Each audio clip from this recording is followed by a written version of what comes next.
transition, les patients partenaires, et après, on fait la table ronde comme prévu. Yves, à toi. Voilà. Alors, je suis Yves Dulac, je coordonne le centre de référence constitutif à Toulouse et je devais faire la présentation avec Camille Orff, qui est notre patiente partenaire. Et donc, en fait, je ferai aussi sa partie. En fait, les cardiopédiatres ont fait de l'éducation thérapeutique de façon assez régulière, notamment lors des périodes de transition. Là, c'était une des dernières qu'on a fait pour les cardiopathies congénitales, mais on fait aussi pour l'hypertension artérielle pulmonaire ou d'autres pathologies. Et donc, on a greffé depuis 2018 à l'ETP cardiopathie congénitale et HTAP, l'ETP Marfan.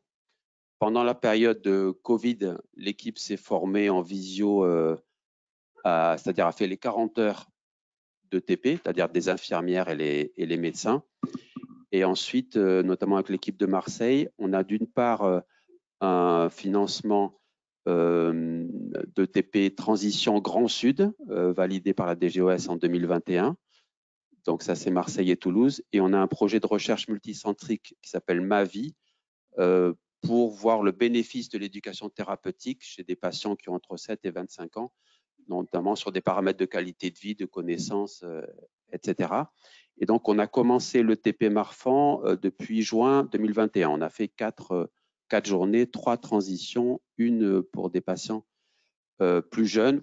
Voici les objectifs pédagogiques. Je ne vais pas forcément tout lire. C'est connaître la maladie, les symptômes d'alerte, l'évolution, comprendre le mode de transmission, l'importance du dépistage familial, adapter son mode de vie à l'évolution de la maladie, encourager le sport, activité physique, trouver les ressources pour mieux vivre sa maladie, connaître les ressources médicales territoriales, les ressources psychologiques et l'association Marfan.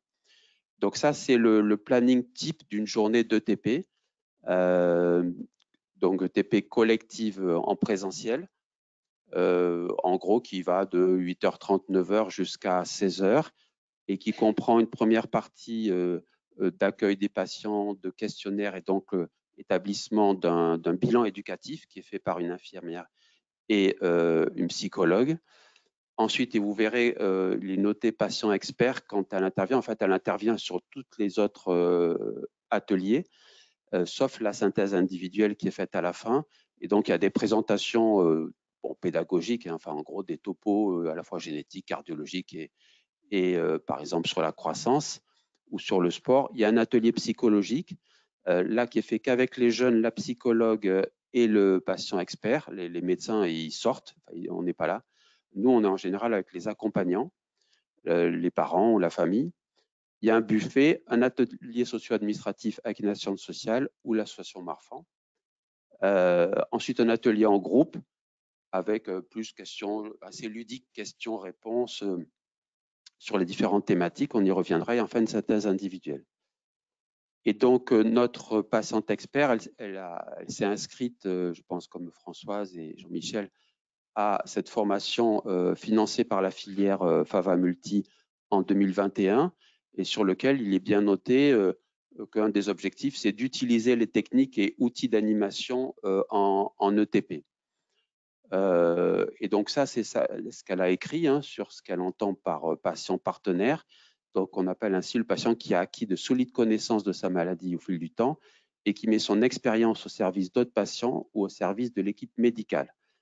Il favorise le dialogue entre les équipes médicales et les malades, facilite l'expression des autres patients et contribue à améliorer la compréhension du discours des équipes soignantes. Le dialogue est parfois plus facile entre patients, entre personnes qui vivent la même chose, car même si l'équipe médicale est là pour répondre à toutes les questions et qu'elle en a pleine conscience de la pathologie, elle ne le vit pas au quotidien. Le patient partenaire est un nouvel acteur pouvant intervenir dans le parcours de soins, notamment lors des ateliers thérapeutiques. Donc voilà, résumé, compétences de soutien et d'entraide, connaissance des droits et aides possibles, connaissance des particularités du parcours et recul sur son vécu, expérience au quotidien. Alors, en pratique, donc par exemple, la matinée, je vous ai dit, il y a des ateliers de présentation et donc le patient partenaire intervient ponctuellement pour réagir sur certains sujets. Présentation individuelle du patient partenaire, explication de son rôle, de son parcours, de son passif au sein de l'hôpital, c'est ces termes, son passif au sein de l'hôpital. Ensuite, il y a un temps d'échange avec la psychologue.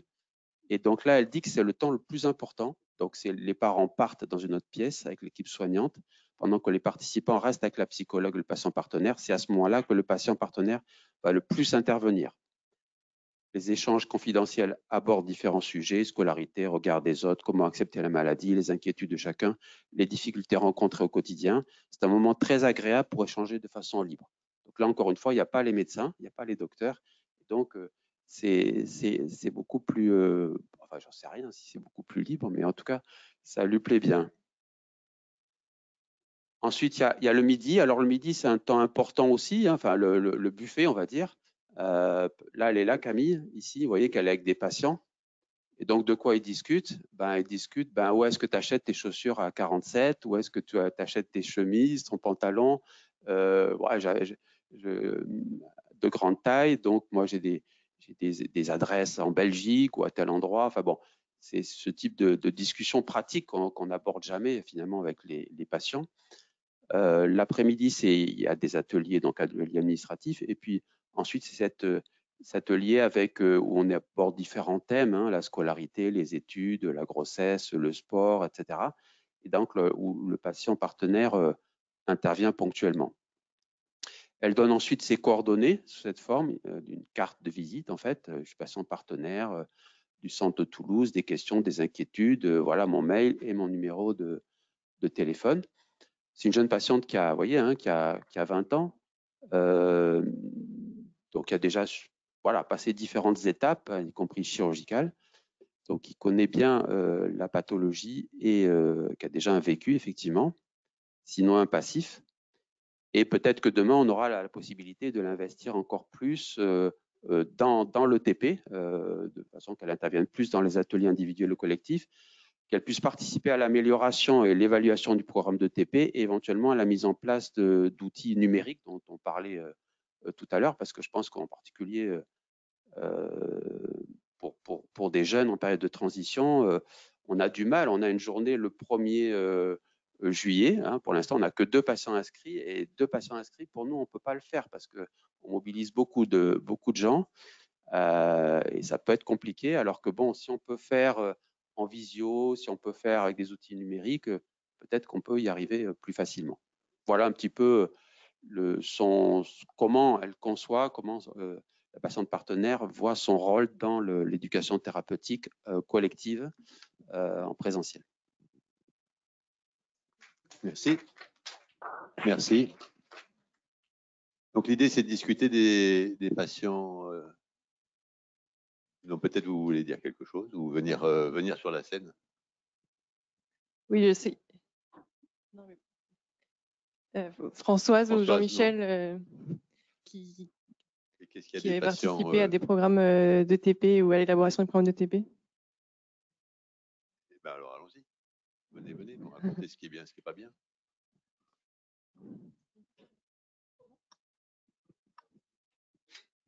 Et est-ce qu'il y a des gens qui ont des patients experts dans leur centre? Oui.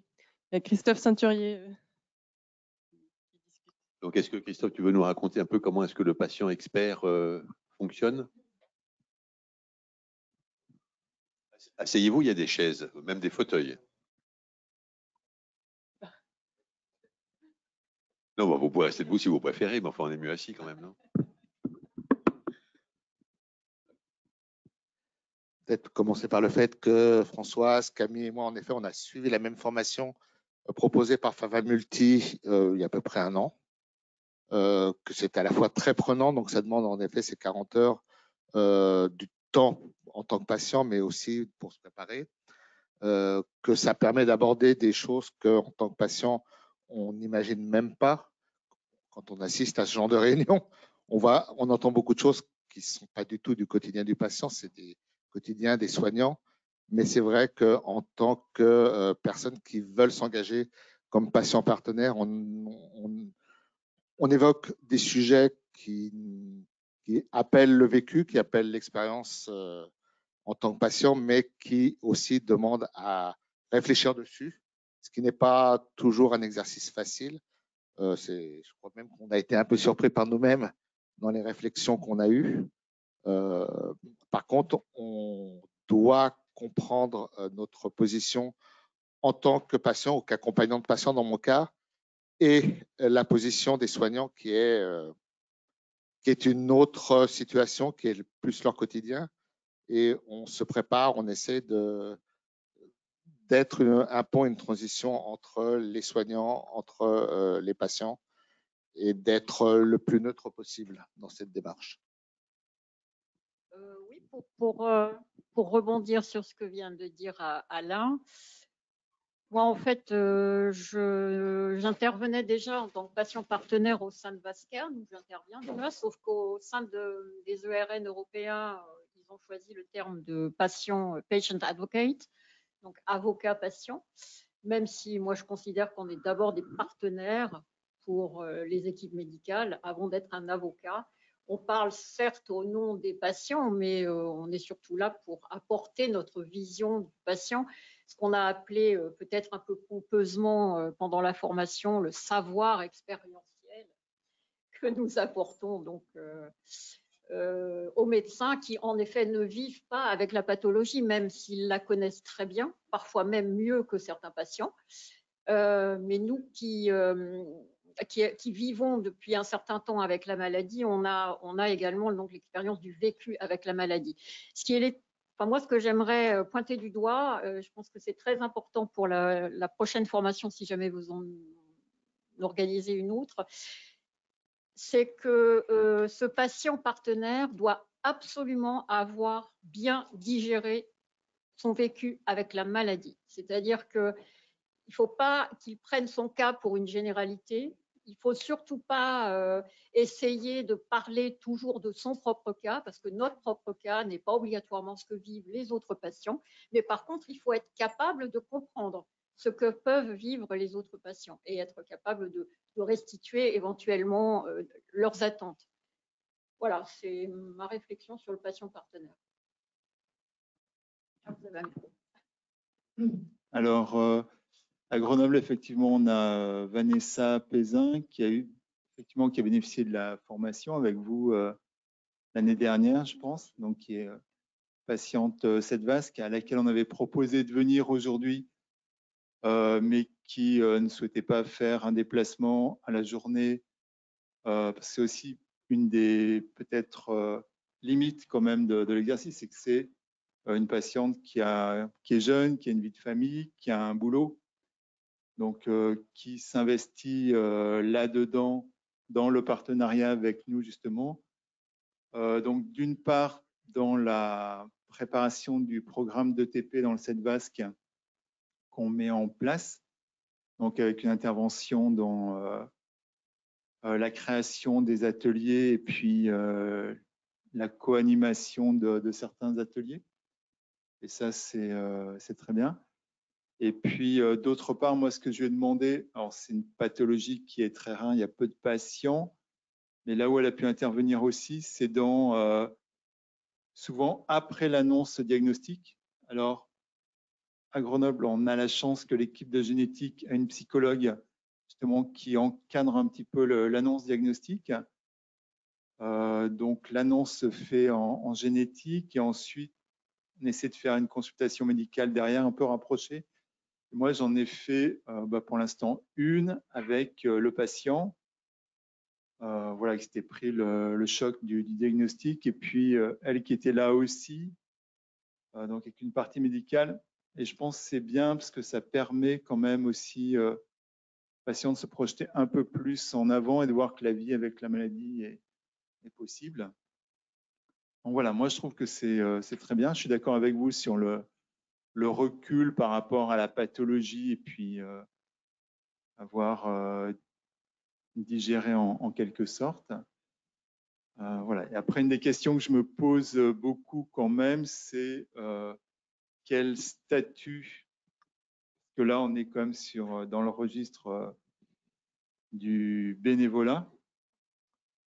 Voilà, donc je pose beaucoup de questions un peu à tous les interlocuteurs.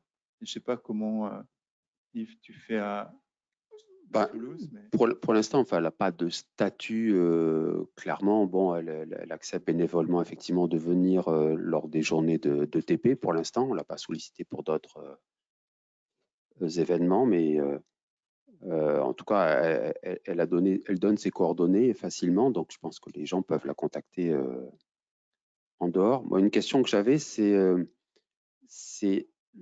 un patient partenaire, c'est pas un représentant d'une association. Je crois il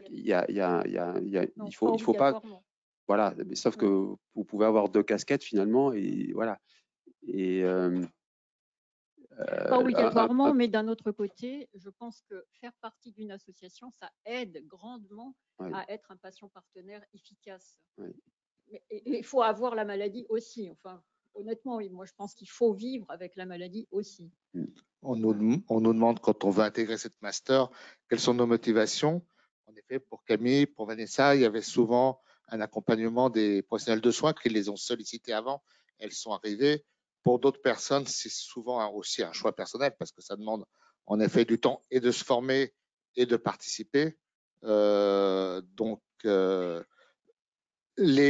vrai patient partenaire va être quelqu'un qui va jouer, quelqu'un qui va participer à un collectif. Il va participer à un collectif avec les professionnels. Il va souvent participer à un collectif avec les associations de patients parce que ça demande aussi d'avoir on parle de son savoir expérientiel. Il est quand même nécessaire de connaître un peu sa maladie. Au-delà simplement de son expérience, il faut connaître le parcours des personnes qui sont soignées. Il faut quand même s'enrichir de connaissances quand on veut être un patient partenaire. Pourquoi? Parce que comme quand on fait de l'écoute, on ne peut pas dire n'importe quoi aux patients au risque d'abord de mal les orienter ou de mal les soutenir. Donc oui, ça fait partie d'une démarche très très globale. Alors, Favamulti, une personne qui est toute seule, elle ne va pas aller spontanément faire une formation de patient partenaire parce qu'elle ne sera pas peut-être comment y accéder. Favamulti, c'est à travers les associations de patients qu'on a eu cette opportunité-là. Je me rends compte en fait que j'ai oublié de mentionner que j'ai participé avec l'équipe de Guillaume, de Bichat et de Olivier Mileron à l'élaboration du programme de IETP pour l'hôpital Bichat. Et c'est en fait l'occasion tout simplement d'amener dans ce programme la vision patient. En fait. Donc un petit complément.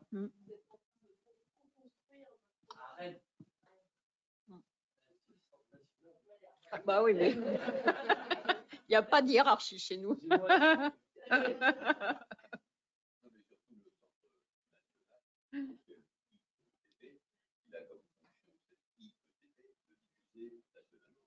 Bah oui, c'est ça.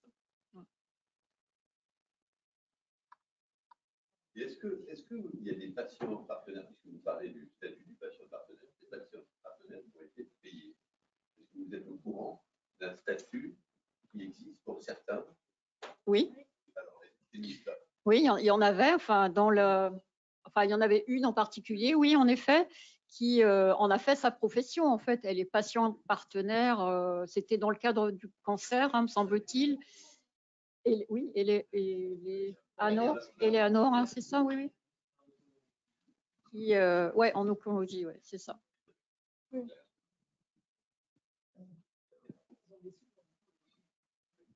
Ouais.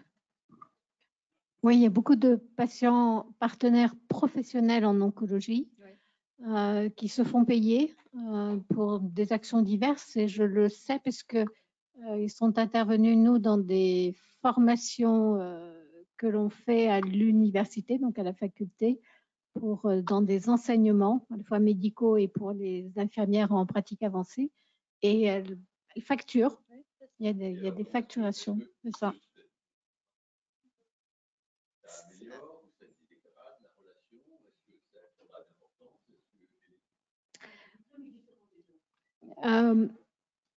Je trouve que ça, c'est pas aussi profond, c'est une prestation. ça n'est plus un échange, c'est une prestation de service. Et dans le cas où j'ai eu à faire face à cela, on avait des patients réels de notre patientèle qui avait accepté de jouer le jeu, et il y avait la patiente experte professionnelle. J'ai eu une prestation et j'ai eu un échange de l'autre côté. C'était différent. Tout à fait. Il faut quand même faire la différence entre l'intervention de quelqu'un qui va être rémunéré et l'intervention d'un bénévole. Il y a une dimension humaine qui disparaît. Quelque part, elle disparaît.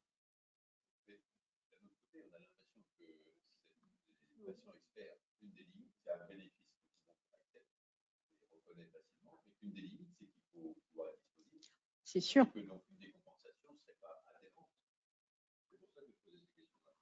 Alors, moi, j'avais bénéficié d'une formation, pas par Favamulti, j'avais fait une formation justement payée par la PHP, et c'était une formation que j'ai faite avec les médecins, les infirmières, donc c'était une formation complètement différente. En fait, c'était vraiment sur le TP, le 40 heures de TP, mais en général, le TP.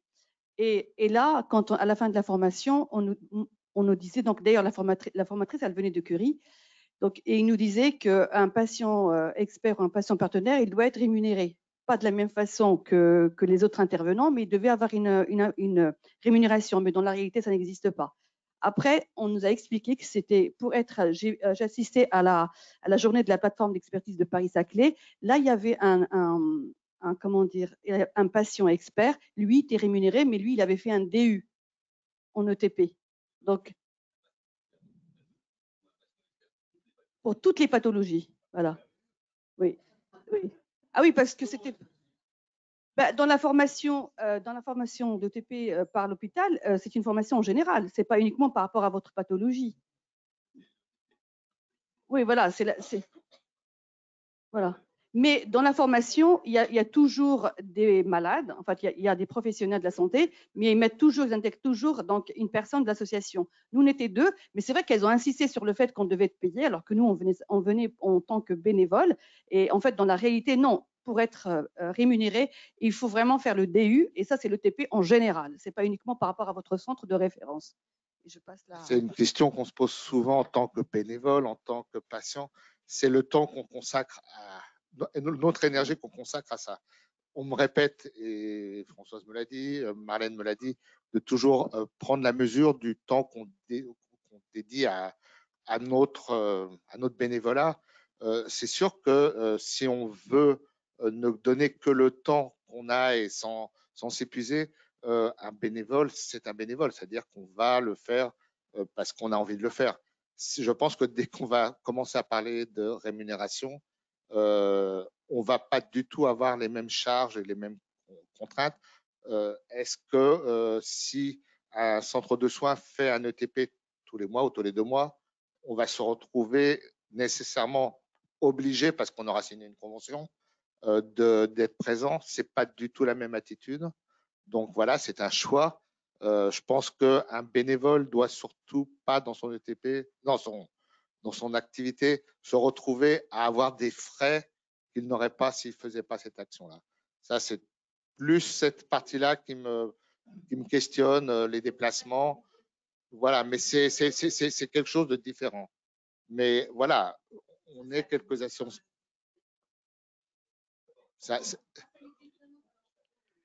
Voilà, mais c'est un choix, je pense qu'en tant qu'association de patients, toutes les personnes qui sont là, on fait du bénévolat, on le fait parce qu'on a une envie particulière d'aider d'autres personnes. Et voilà, moi, chacun a son. C'est comme en politique, chacun fait son choix, mais à partir du moment où on serait payé, on se crée des contraintes. Et est-ce que c'est la même activité? Non.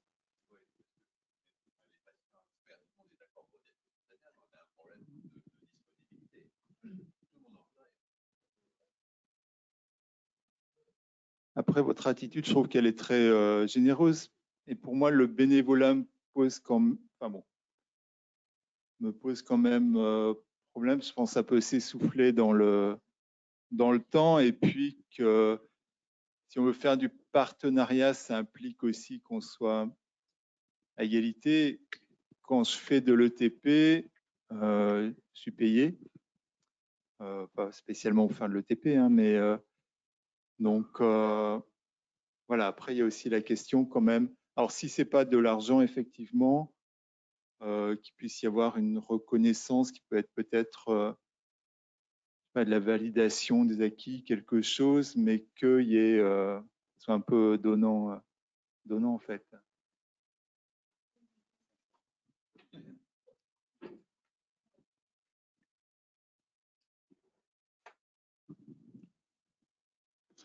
Moi, j'avoue que sur le principe, j'ai un peu plus de mal en fait sur l'histoire de une personne qui serait un expert ou et je trouve ça très bien le côté des représentants d'associations parce qu'ils représentent plusieurs personnes qui ont plusieurs vécus.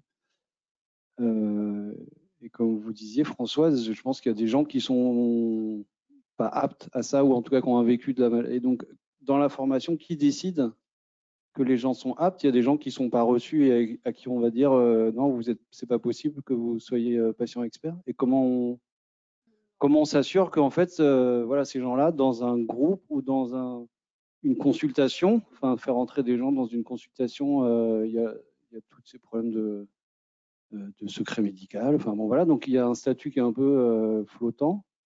Et donc, si on les fait rentrer dans une équipe de soins, qui s'assure qu'ils sont aptes à rentrer dans cette équipe de soins? C'est pour ça que je parlais, que je disais tout à l'heure, qu'il fallait être très vigilant sur la sélection des candidats à la formation. C'est-à-dire il faut sélectionner en amont et pas parce que tout le monde, là, on a fait la formation, mais enfin, il y avait quand même quelques personnages qui, je pense, n'étaient pas au-delà de leur maladie, qu'ils n'avaient pas encore digéré, que ça se sentait. Et, voilà, et je pense qu'à ce stade, on ne peut pas être un bon patient partenaire.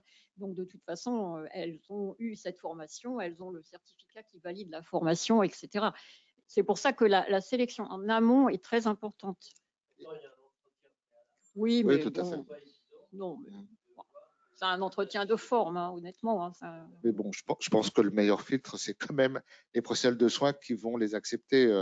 C'est pas quelque chose qui se fait simplement parce qu'on a décidé d'intégrer un patient partenaire, un patient expert dans l'équipe, que ça arrive. Et vous connaissiez Camille avant, je pense qu'elle avait déjà un bon vécu. Vous avez peut-être testé aussi avec elle. C'est vrai qu'on l'a poussé un peu. On s'est dit qui est-ce qui pourrait, et puis il y avait Camille. Donc, mais bon, d'ailleurs, il y a d'autres formations qui sont prévues là dans les années à venir. Comment ça se passe? Enfin, c'est tous les ans, vous savez. Il faut trouver des candidats et voilà. Alors, moi, je voulais juste rajouter un petit mot sur le fait que nous sommes patients partenaires, mais nous sommes aussi des patients. Donc, nous avons tous, enfin, toi, tu représentes ton épouse, mais on est quand même atteint d'une maladie rare, avec des pathologies diverses et variées, à des stades divers et variés. Et ça, il ne faut pas l'oublier. Donc, quand on parlait tout à l'heure d'être rémunéré, etc., moi, personnellement, je suis en invalidité. Je ne m'imagine même pas être rémunérée et avoir les obligations d'une personne rémunérée, mais tout simplement parce que c'est pas pour rien qu'on m'a mise en invalidité. Voilà, donc il faut quand même faire attention à ce biais-là, je trouve. Juste un petit détail, dans la présentation de votre patiente partenaire, elle affichait très clairement son téléphone et son mail. Vous n'avez pas peur que ça développe des réseaux d'échanges? Je veux dire qu'au bout de quelques ateliers, les patientes entre eux, avec cette patiente partenaire, échangent leur vécu, c'est bien, mais on a toujours la crainte qu'il y ait un espèce de réseau secondaire qui soit différent de celui fait, qui soit pas cadré en quelque sorte. Des réseaux, comment dites-vous, des réseaux annexes, secondaires, des réseaux secondaires. Et il y en a plein la toile, hein, des réseaux secondaires. Je sais bien.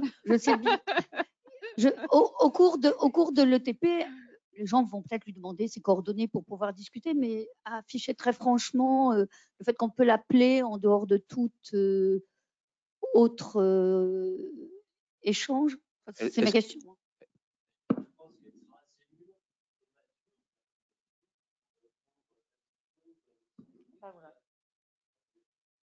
Est-ce que c'est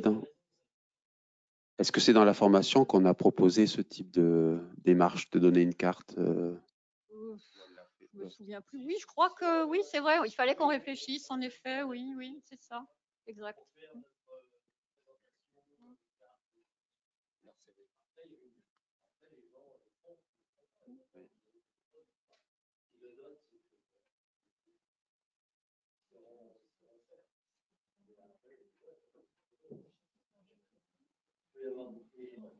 Je rajoute juste une information par rapport à la question précédente. Moi, je n'ai pas bénéficié de la formation de la filière parce que j'avais déjà fait en 2018 ma formation. Alors, c'est pas la même. Non, c'est pas la même. Non, j'ai fait ETP, mais pas ça de fait. C'est pas pareil. D'accord. Mais celle dans laquelle j'ai participé, on était 2 personnes venant d'associations et la deuxième personne n'était pas apte à être patiente experte et on lui a demandé de revenir plus tard. Donc l'équipe qui nous a formés lui a dit qu'elle n'était pas encore prête et ils lui ont demandé de revenir plus tard une fois qu'elle aurait vraiment fait un travail sur elle-même. C'est juste pour répondre à la question. Mais c'est vrai que ce n'est pas du tout la formation de la filière.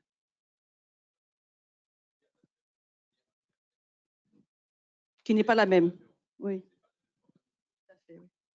C'est général à toute situation. On a des gens qui voudraient être bénévoles dans nos associations et qui ne sont pas prêts à le faire parce qu'ils ne sauront pas parler à d'autres personnes.